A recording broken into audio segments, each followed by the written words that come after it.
വേറൊരു പേരിട്ട് മെൻ്റലിസം എന്നുള്ള പേരിൽ പോകുന്നു. അല്ല, മെൻ്റലിസം എന്ന് പറഞ്ഞാൽ കുറേ നമ്മൾ കുറ്റമായിട്ട് പറയല്ല, മെഷീൻസ് ഉപയോഗിക്കുന്നുണ്ട്, കുറേ എക്യുപ്മെൻറ്റ്സ് ഒരുപാട് ഉപയോഗിക്കുന്നുണ്ട്. അതിൻ്റെ കൂട്ടത്തിൽ ചില ഹിപ്നോസിസ് അല്ലെങ്കിൽ ഹിപ്നോതെറാപ്പിയിൽ നമ്മൾ കുറേ നല്ല കാര്യങ്ങൾ, അതായത് അവർക്കുണ്ടാവുന്ന സ്ട്രെസ് റിലീഫ് അല്ലെങ്കിൽ മനസ്സമാധാനം, കുറേ കാര്യങ്ങൾ നമ്മൾ പറയുന്നുണ്ട്.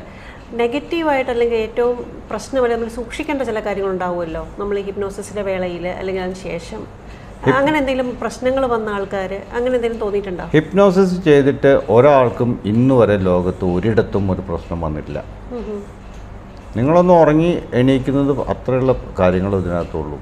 ഇപ്പോൾ ചിലർ ചോദിക്കും, ഞാൻ ഹിപ്നോട്ടൈസിൽ പോയി കഴിഞ്ഞിട്ട് ഞാൻ എണീറ്റില്ലെങ്കിൽ എന്താവും, എൻ്റെ അവസ്ഥ എന്തായിരിക്കും എന്നൊക്കെ ചോദിക്കും. അങ്ങനത്തെ അവസ്ഥയില്ല. ഇപ്പോൾ നിങ്ങൾ കിടന്നു ഉറങ്ങി, ഞാൻ ചെയ്തുകൊണ്ടിരിക്കുമ്പോൾ നിങ്ങൾ ഉറങ്ങിപ്പോയെന്ന് തന്നെ കരുതൂ.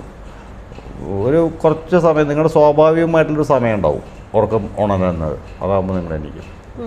ഇനി അതും അല്ലെങ്കിൽ ഞാൻ കൈയും പതുക്കെ 2 തട്ട് കെട്ടി കഴിഞ്ഞാൽ നിങ്ങൾ എണീക്കും. അത്രേ ഉള്ളൂ. അല്ലാതെ നിങ്ങൾ ഒരിക്കലും ഒരു കോമ സ്റ്റേജിലേക്ക് നിങ്ങൾ പോവില്ല. ഇവർ ഈ വരുമ്പോൾ ഈ ഹിപ്നോസിസിന് വേണ്ടി വരുമ്പോൾ അവർ പ്രത്യേകിച്ച് എന്തെങ്കിലും കാര്യങ്ങൾ ചെയ്തിട്ട് വരാം, അതായത് ഇപ്പം ഭക്ഷണം അധികം കഴിക്കാതെ ഒന്നുമില്ല, വസ്ത്രം കുറച്ചുകൂടെ നമുക്ക് ഒരു ലൂസ് വസ്ത്രമാണെങ്കിൽ നല്ലതാണ്. കാരണം എന്താണെന്ന് വെച്ചാൽ നമ്മൾ ഈ കിടത്തി ചെയ്യുമ്പോൾ ഈ ടൈറ്റ് ജീൻസൊക്കെ ആണെന്നുണ്ടെങ്കിൽ വയറൊക്കെ മുറുക്കി പിടിക്കും. അത് ഒഴിവാക്കുക. ലൂസായിട്ടുള്ള നമ്മൾ പറയൊന്നുമില്ല, അവരുടെ ഇഷ്ടം പോലെ വരും. അപ്പോൾ ഹിപ്നോസിസ് ഉണർന്നതിന് ശേഷം അവർക്ക് ഒരു ഭയങ്കര സ്ട്രെസ് റിലീഫ് എന്ന് പറഞ്ഞാൽ അവർക്ക് ഭയങ്കര ഒരു ആശ്വാസം തോന്നും. എന്തോ തലേന്നൊരു ഭാരം പോയ പോലെ, മനസ്സിൽ നിന്നൊരു ഭാരം പോയ പോലെ അവർക്ക് തോന്നും. എന്നാൽ നമ്മൾ സജസ്റ്റ് ചെയ്ത് കൊടുത്തിട്ടുള്ള ഒരുപാട് കാര്യങ്ങൾ അവരുടെ ഉള്ളിലുണ്ട്, മാറ്റങ്ങൾ വന്നിട്ടുണ്ട്. അത് അവർക്ക് അപ്പം തന്നെ അറിയണമെന്നില്ല. പക്ഷെ പിന്നീട് അവരുടെ പ്രവൃത്തിയിൽ സാധാരണ നിലയിലേക്ക് വന്നുകൊണ്ടേയിരിക്കും. അവർ ഇപ്പോൾ കോൺഫിഡൻസ് ഇല്ലാത്തൊരു വ്യക്തിയാണ് വരുന്നത്. ഞാൻ ഇന്നങ്ങ് സജഷൻസ് കൊടുത്ത് അവരെ പറഞ്ഞു വിടുമ്പോൾ അവർക്ക് ഇപ്പോൾ ഫീൽ ചെയ്യൊന്നുമില്ല, എൻ്റെ കോൺഫിഡൻസ് ഭയങ്കരമായിട്ട് കൂടി, എനിക്കിപ്പോൾ ഒരു ആനയുടെ ബലമുണ്ട്, അങ്ങനെയൊന്നും തോന്നില്ല. പക്ഷെ ഓരോ ദിവസം കഴിയുന്നതോറും ഇവർക്ക് ഇതിങ്ങനെ അവരുടെ കോൺഫിഡൻസ് അവരുടെ പ്രവൃത്തിയിൽ അവർക്ക് കാണാം ചെയ്യുന്നത് മാറി മാറി വന്നുകൊണ്ടിരിക്കും. മനസ്സിലായോ? അതാണ് ഹിപ്നോസിസിൻ്റെ ഒരു രീതി. പെട്ടെന്ന് കൊടുക്കാൻ പറ്റുന്ന കാര്യങ്ങൾ വേറെ.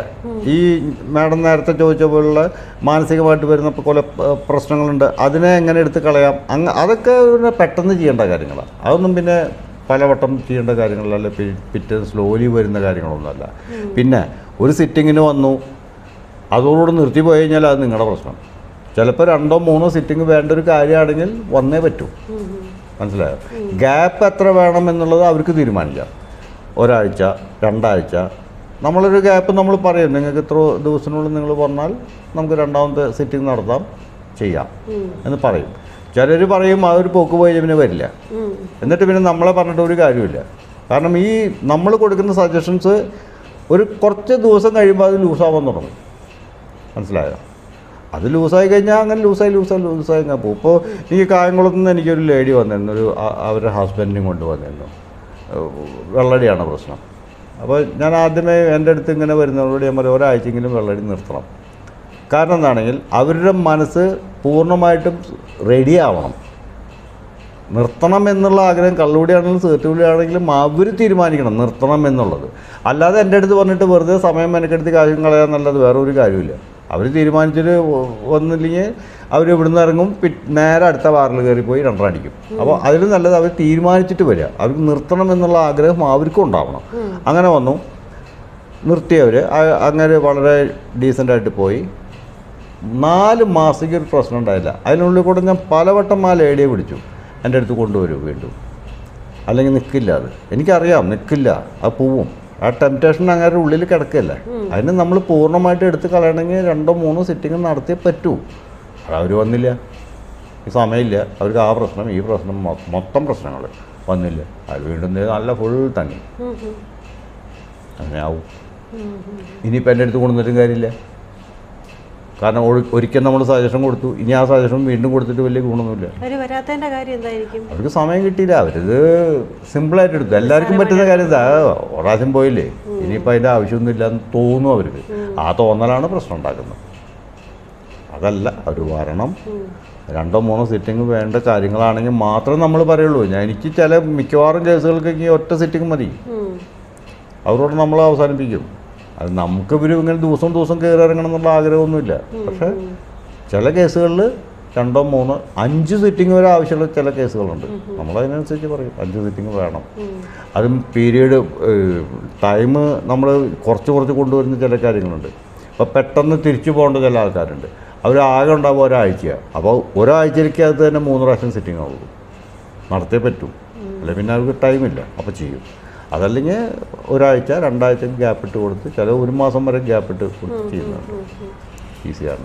ഈ ഹിപ്നോസിസ് എന്ന് പറഞ്ഞാൽ 4 ടൈപ്പിലാണ് ഹിപ്നോസിസ് ഉള്ളത്. മനസ്സിലായോ?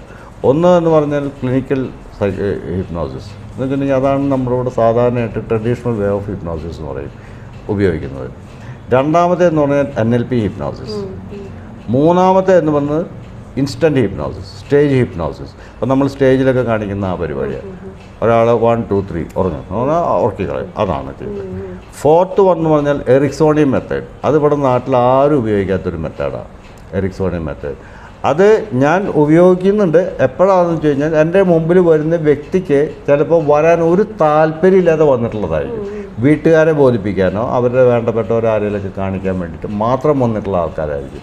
അവരൊരിക്കലും അവരുടെ ഫ്രീ കൺസെൻറ്റ് എനിക്ക് തരില്ല. അവരിങ്ങനെ പിടിച്ചു വെച്ചുകൊണ്ടിരിക്കും. അപ്പോൾ അതിനെ റിലാക്സ് ചെയ്യാൻ വേണ്ടിയിട്ടാണ് നമ്മൾ ഈ എറിക്സോണിയൻ മെത്തേഡ് എടുക്കുക. ഫിഫ്ത്ത്, ഞാനായിട്ട് എൻ്റെ എക്സ്പീരിയൻസിൽ നിന്ന് ഞാൻ കണ്ടുപിടിച്ചിട്ടുള്ളൊരു വഴിയാണ് ഞാൻ ചെയ്യുന്നത്. അതാണ് ഞാൻ നേരത്തെ പറഞ്ഞ സംഭവം. അത് ചെയ്ത് കഴിഞ്ഞിട്ടുണ്ടെങ്കിൽ സൈക്കിക്കായിട്ട് ചെയ്ത് കഴിയുമ്പോൾ അവർ വിതിൻ നോ ടൈം അവരെനിക്ക് കൊണ്ടുപോകാനും പറ്റും, വേണ്ട രീതിയിൽ മാറ്റിയെടുക്കാനും പറ്റും. സമയം അധികം വേണ്ട. ഇന്നത്തെ കാലത്ത് സമയത്തിനാണല്ലോ ഏറ്റവും വാല്യൂ. അപ്പോൾ അത് കുറച്ച് കൊടുക്കും. അരമണിക്കൂർ അല്ലെങ്കിൽ 1 മണിക്കൂർ പ്ലെയിനിൽ കഴിയുമ്പോൾ അവരെന്നെ കഴിഞ്ഞു നോക്കും ഇത്ര വേഗം കഴിഞ്ഞു. അത്രേ ഉള്ളൂ. അപ്പം ഇങ്ങനെ ഇതിലൂടെ ഒക്കെ പോയി കഴിയും, ഹിപ്നോസിസിൽ കൂടെ പോയി കഴിയും, ഹിപ്നോതെറാപ്പി കഴിയുമ്പോഴത്തേക്കും ചില രോഗങ്ങളുണ്ടല്ലോ, മാറാത്ത രോഗങ്ങൾ അല്ലെങ്കിൽ ലൈഫ് ലോങ് മരുന്ന് കഴിക്കേണ്ട ചില അസുഖങ്ങളൊക്കെ, അങ്ങനെ ഉള്ള രോഗങ്ങൾക്ക് ശമനം വരുന്നതായിട്ടോ മാറുന്നതായിട്ടോ ഒക്കെ കണ്ടിട്ടുണ്ടോ? നോക്കൂ, മോസ്റ്റ് ഓഫ് ദ ഡിസീസസ് നിങ്ങൾക്ക് ഫീൽ ചെയ്യുന്നത് നിങ്ങൾക്കൊരു സൈക്കോസൊമാറ്റിക് കേസുകളാണ്. ഇപ്പോൾ ചെറുപ്പകാലത്തിലേക്ക് പോകും. നിങ്ങൾ സ്കൂളിൽ പഠിക്കുന്ന സമയത്തേക്ക് ടീച്ചർ നിങ്ങൾക്ക് കുറേ വർക്ക് തന്നിട്ടുണ്ട്, ഹോം വർക്ക് തന്നിട്ടുണ്ട്. നിങ്ങളത് തലേദിവസം കളിച്ച് കിടന്നു, നിങ്ങളത് ചെയ്തില്ല. പിറ്റേ ദിവസം രാവിലെ ആകുമ്പോൾ നിങ്ങൾക്ക് ഒന്നുകിൽ വയറുവേദന അല്ലെങ്കിൽ പനി, എന്തെങ്കിലും എല്ലാ അസുഖം വരും. അത് റിയലുമായിട്ടാണ് ഫീൽ ചെയ്യുക നിങ്ങൾ, അല്ലേ? സ്കൂളിൽ 10 മണിക്ക് ബെല്ലടിച്ച് കഴിയുമ്പോൾ നിങ്ങളുടെ ഈ അസുഖം മുഴുവൻ മാറും.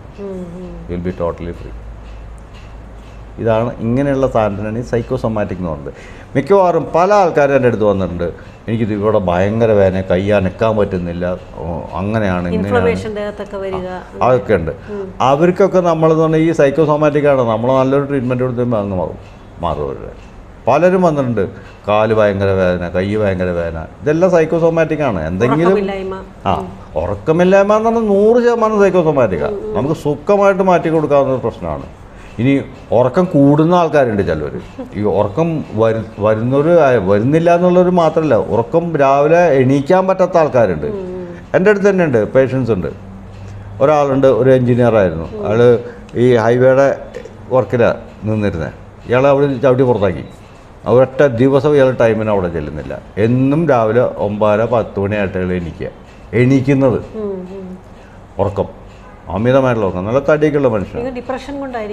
ഡിപ്രഷൻ ഒന്നല്ല, അയാൾക്ക് മടി. അയാളുടെ തടി കാണുമ്പോഴേ അറിയാം നമുക്ക് മടിയാന്നുള്ളത്. അപ്പോൾ ആ മടി അയാൾ ഉറക്കത്തിലും കാണിക്കുന്നു. രാവിലെ ഭാര്യ വന്ന് വിളിക്കും, അതിന് ഭാര്യ ജോലിക്ക് പോകും. ഇയാൾ എണീക്കില്ല, ഇയാൾ അവിടെ കിടന്നുറങ്ങും. പിന്നെ ആരുമില്ല വീട്ടിൽ വിളിക്കാൻ. മനസ്സിലായോ?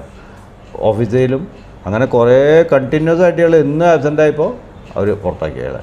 ആ സമയത്താണ് എൻ്റെ അടുത്ത് വരുന്നത്, ഈ ഉറക്കം എനിക്ക് വലിയ പ്രശ്നമാണെന്നുള്ളത്. ഇപ്പോൾ അയാൾ കൃത്യം 6 മണിയാകുമ്പോൾ കണ്ണുറങ്ങും. ഉറങ്ങാൻ പറ്റില്ല എനിക്ക്. മനസ്സിലായോ? അത് നമുക്ക് ജനറ്റിക് ക്ലോക്ക് എന്ന് പറയും. അത് നമുക്ക് സെറ്റ് ചെയ്ത് കൊടുക്കാം. നിങ്ങൾ ഇത്ര മണിക്ക് ഉറങ്ങണം, ഇത്ര മണിക്ക് എണീക്കണം എന്നുള്ളത് നമുക്ക് സെറ്റ് ചെയ്ത് കൊടുക്കാം. ആർക്കും പറ്റും. അപ്പോൾ മൊത്തം ഒരു ലൈഫ് സ്റ്റൈൽ മോഡിഫിക്കേഷനാണ് അല്ലേ? ഇത്രയും അത്ഭുതകരമായ ഒരു ചികിത്സാ രീതി അല്ലെങ്കിൽ മെത്തേഡ് എന്നൊക്കെ പറയാം. നമ്മുടെ ആൾക്കാർക്ക് ശരിക്കും പറഞ്ഞാൽ അത് യൂട്ടിലൈസ് ചെയ്യാനുള്ള അറിവില്ല. അതാണ് പ്രശ്നം. അതുണ്ടെങ്കിൽ ഇതൊക്കെ ശരിക്കും യൂട്ടിലൈസ് ചെയ്യേണ്ടതാണ്. ഇപ്പം എന്നെ തന്നെ വന്ന് കാണണമെന്നൊന്നും ഞാൻ പറയില്ല. എന്നെപ്പോലെ ഒരുപാട് പേര് വേറെ ഉണ്ടാവും. ആരെ കണ്ടു കഴിഞ്ഞാലും അവർക്കതൊരു ലൈഫ് ചേഞ്ചിങ് ആണ്. അതെ അതെ, ഒരു മൊത്തം ജീവിതം തന്നെ മാറ്റി. അതെ, എന്ന് വെച്ചാൽ എന്ത് ചെയ്താലും മൊത്തം മരുന്ന് കഴിക്കുക അല്ലെങ്കിൽ ഇത്രയും സ്ട്രെസ്സിൽ കൂടെയും പ്രയാസത്തിൽ കൂടെയും പോകുക എന്ന് പറയുന്നതിലേക്കുള്ള ടോർച്ചർ ഇല്ല. അപ്പോൾ അതിൽ നിസ്സാരമായിട്ട് ഇപ്പോൾ ഭയങ്കര ദേഷ്യമുള്ളൊരു വ്യക്തി, ഭയങ്കര ദേഷ്യം എന്ന് പറഞ്ഞാൽ 1 പറഞ്ഞ് 2 ഭാഗം ചാടി കടിക്കുന്ന ഒരു വ്യക്തിയാണെന്ന് എഴുതും. അയാളുടെ ദേഷ്യം നമുക്ക് വളരെ സിമ്പിളായിട്ട് മാറ്റി കൊടുക്കാൻ പറ്റും. മനസ്സിലായി? അത് മാറ്റി കൊടുത്ത് ഞാൻ വീട് എത്ര ശാന്തമായിട്ട് പോകുന്നറിയാം. ഭാര്യയ്ക്കും മക്കൾക്കും ഒക്കെ വളരെ ശാന്തത കിട്ടും. അങ്ങനെ മാറ്റി കൊടുക്കാൻ പറ്റും. ഇത് പഠിക്കാൻ താല്പര്യമുള്ളവർക്ക് ഇപ്പോൾ ഹിപ്നോസിസ് പഠിക്കണം, ഹിപ്നോതെറാപ്പി പഠിക്കണം, അല്ലെങ്കിൽ സിൽവർ മെഡിറ്റേഷൻ പഠിക്കണം താല്പര്യപ്പെട്ട് വരുന്നവരോട് എന്തെങ്കിലും സാറിന് പ്രത്യേകിച്ച് എന്തെങ്കിലും സജഷൻ കൊടുക്കാറുണ്ടോ? ഫുൾ ഇതിൽ അവർ എന്താ പറയുക, സംശയമില്ലാത്ത രീതിയിൽ വിശ്വസിച്ചിട്ട് മാത്രമേ ഇത് രണ്ടിനായാലും വന്നിട്ട് കാര്യമുള്ളൂ. ശരിക്കുള്ള ഇൻട്രസ്റ്റ്. പിന്നെ ഇത് മിസ്യൂസ് ചെയ്യാൻ വേണ്ടിയിട്ടാണെങ്കിൽ ഈ ഹിപ്നോട്ടിസം ഒന്നും പഠിക്കരുത്. മനസ്സിലായോ? ഉപയോഗിക്കണം, മറ്റുള്ളവർക്ക് ഗുണം ചെയ്യണം. ഇപ്പോൾ സിൽവർ മെഡിറ്റേഷൻ്റെ കാതലായ വശം എന്താ വെച്ച് കഴിഞ്ഞാൽ എനിക്ക് ഗുണം കിട്ടണം, അതോടൊപ്പം മറ്റുള്ളവർക്കും ആ ഗുണം കിട്ടണം. അതാണ് നമ്മൾ ബേസിക്കലി പഠിപ്പിക്കുന്നത്. അല്ലാതെ കിട്ടുന്നതല്ല എനിക്ക് മാത്രം കിട്ടട്ടെ അങ്ങനെയല്ല. എനിക്ക് ഗുണം കിട്ടണം, അതോടൊപ്പം ഈ ലോകത്തിലുള്ള എല്ലാവർക്കും ഗുണം കിട്ടണം. നമ്മൾ നമ്മുടെ സ്നേഹത്തിനെ ലോകം മുഴുവൻ, ഈ ഭൂമി മുഴുവൻ സ്പ്രെഡ് ചെയ്യുകയാണ്. എല്ലാവരിലേക്കും എത്തണം. നമുക്ക് അറിയുന്നവരോ അറിയാത്തവരോ ഏത് വർഗമോ ഏത് ജാതിയോ എന്തോ ആയിക്കോട്ടെ അവരിലേക്കൊക്കെ എത്തണം. അതാണ് നമ്മൾ ആഗ്രഹിക്കുന്നത്, അതാണ് നമ്മൾ ചെയ്യുന്നത്. പിന്നെ സിൽവർ മെഡിറ്റേഷനിൽ തന്നെ ഇനിയും ഒരുപാട് കാര്യങ്ങളുണ്ട്. ഹീലിംഗ്, അത് ഇതെന്നിട്ട് ഒരുപാടുണ്ട്. ഇതൊക്കെ നല്ല മനസ്സോടുകൂടെ പഠിക്കുന്നവർക്ക് മാത്രമേ എന്തെങ്കിലും ഗുണം കിട്ടുള്ളൂ.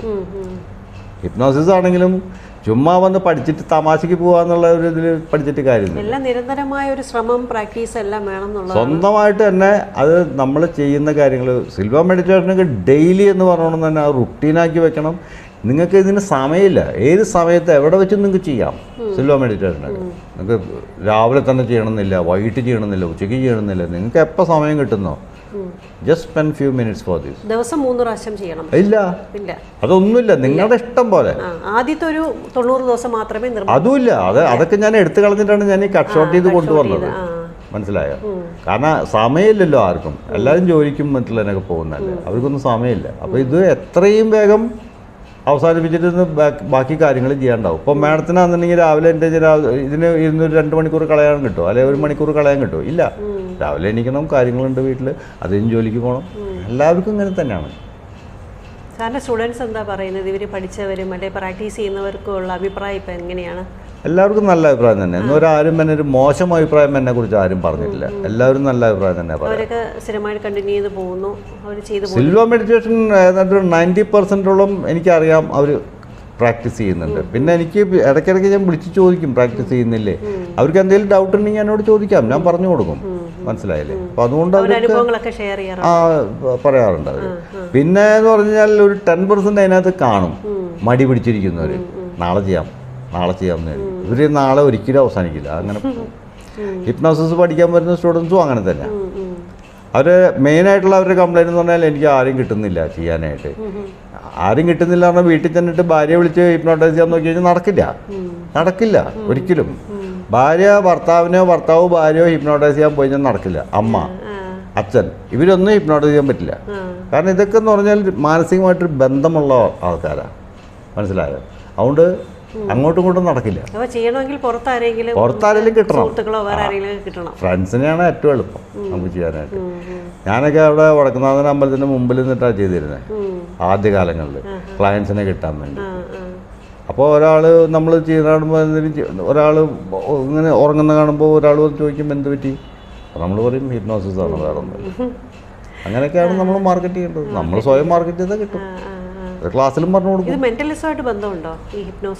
മെന്റലിസം എന്ന് പറഞ്ഞാൽ ദാറ്റ് ഈസ് ടോട്ടലി ഡിഫറെൻറ്റ്. ഈ പഴയ കാലത്ത് സ്ട്രീറ്റിലിരുന്നിട്ട് മറ്റേ കിലിക്കൂത്ത് മരം ഉണ്ടാക്കൽ ഇങ്ങനെ കണ്ടല്ലേ മാജിക്കുകൾ, റോഡ് സൈഡിലായിരുന്നു ആദ്യം. അത് കഴിഞ്ഞാൽ അത് പിന്നെ ഒന്നും കൂടെ ഒന്ന് പ്രോഗ്രസ് ആയപ്പോൾ സ്റ്റേജിലായി മാജിക്ക്. അതിന് വേറൊരു പേരിട്ട് മെന്റലിസം എന്നുള്ള പേരിൽ പോകുന്നു. അതന്നെ മെന്റലിസം എന്ന് പറഞ്ഞാൽ കുറേ നമ്മൾ കുറ്റായിട്ട് പറയല്ല, മെഷീൻസ് ഉപയോഗിക്കുന്നുണ്ട്, കുറേ എക്യുപ്മെൻറ്റ്സ് ഒരുപാട് ഉപയോഗിക്കുന്നുണ്ട്. അതിൻ്റെ കൂട്ടത്തിൽ ചില ആൾക്കാർ ടാലൻറ്റഡ് ഉണ്ട്, മൈൻഡ് റീഡിങ്ങും അങ്ങനെയുള്ളതൊക്കെ ഉണ്ട്. അതിൽ ഹിപ്നോട്ടിസം അതിനകത്ത് ഒന്നുമില്ല. അവർ ചെയ്യുന്ന പലതും നമുക്ക് ചെയ്യാൻ പറ്റുമെന്ന് മാത്രം ഹിപ്നോസിസിൽ കൂടെ, അല്ലാതെ അതുമായിട്ട് ബന്ധമില്ല. ഇത് ഇങ്ങനെ ഹിപ്നോസിസ് ഒക്കെ ചെയ്ത് അല്ലെങ്കിൽ ഈ നേരത്തെ പറഞ്ഞ ആസ്ട്രോ ട്രാവൽ അതിലൊക്കെ പോയിട്ട് ഈ ഏലിയൻസിനെയൊക്കെ അവർക്ക് കാണാൻ സാധിച്ചിട്ടുണ്ടാവും? അങ്ങനൊന്നുമില്ല, ഉണ്ടായിട്ടില്ല. യൂണിവേഴ്സ് എന്ന് പറയുമ്പോഴത്തേക്ക് നമ്മൾ അങ്ങനെയാണല്ലോ സങ്കല്പിക്കുന്നത്. അവർക്ക് ഡയമെൻഷൻസിൽ അങ്ങനെ ഉണ്ടാവും? ഇല്ല, ഏലിയൻസിനെ കാണുക അല്ലെങ്കിൽ അതിൻ്റെ അപ്പുറത്ത് വേറൊരു എന്താ പറയുക എർത്ത് ഉണ്ട് അത് പോയി കാണുക, അതൊന്നുമില്ല. വേറെ ജീവജാലങ്ങളെ കാണുക അങ്ങനെയൊന്നും ഉണ്ടായിട്ടില്ല. എനിക്ക് കിട്ടിയിട്ടില്ല. വേറെല്ലാവർക്കും കിട്ടിയിട്ടുണ്ടോന്ന് എനിക്കറിയില്ല, എനിക്ക് കിട്ടിയിട്ടില്ല. ഞാൻ കൊണ്ടുപോകുന്ന ആൾക്കാർക്കൊക്കെ ഇതാണ് അവരുടെ എൻ്റെ പ്രധാനമായിട്ട് ആത്മാക്കളെ കാണുക. അല്ലെങ്കിൽ എന്നെ സംബന്ധിച്ചിടത്തോളം ഞാൻ പറയുകയാണെങ്കിൽ യൂണിവേഴ്സ് ദാറ്റ്സ് എൻ, അതിൻ്റെ അപ്പുറത്ത് നിങ്ങൾക്ക് ഒന്നുമില്ല. ഉണ്ടെന്ന് തന്നെ ആരും പഠിപ്പിച്ചിട്ടില്ല. കാണുന്നതാണ് സത്യം. അവിടെ നമ്മൾ കാണിക്കുന്ന ഒരു ഗോൾഡൻ സണ്ണിനെയാണ് നമ്മൾ കാണിച്ചു കൊടുക്കുന്നവർക്ക്. അതാണ് ന്യൂക്ലിയസ് ഓഫ് ദ യൂണിവേഴ്സ്, അത്രേ ഉള്ളൂ. അതിൻ്റെ അപ്പുറത്തിന് രോഗം ഇല്ല, ഇനി വേറെ ഒന്നുമില്ല. പിന്നെ അതിൽ പെട്ടതാണ് നമ്മൾ പറയുന്ന ദൈവം, ദേവത, ഇതൊക്കെ പറയുന്നതൊക്കെ ഇതിൻ്റെ ഉള്ളിലുള്ള കാര്യങ്ങളാണ്, അല്ലാതെ അതിന് പുറത്തുള്ളതല്ല. ഇപ്പോൾ പല മതങ്ങളും പഠിപ്പിക്കും ഭൂമിയും ആകാശവും ഈ ഇതൊക്കെ ഉണ്ടാക്കിയത് ദൈവമെന്ന് പറയും, യൂണിവേഴ്സ് ഉണ്ടാക്കിയത് ദൈവമെന്ന് പറയും. നമ്മൾ പക്ഷെ നേരെ തിരിച്ചു പറയുന്നു. ഏത് ശരി ഏത് തെറ്റെന്നുള്ളത് അവർക്ക് തന്നെ അറിയുള്ളൂ, നമുക്കറിയില്ല.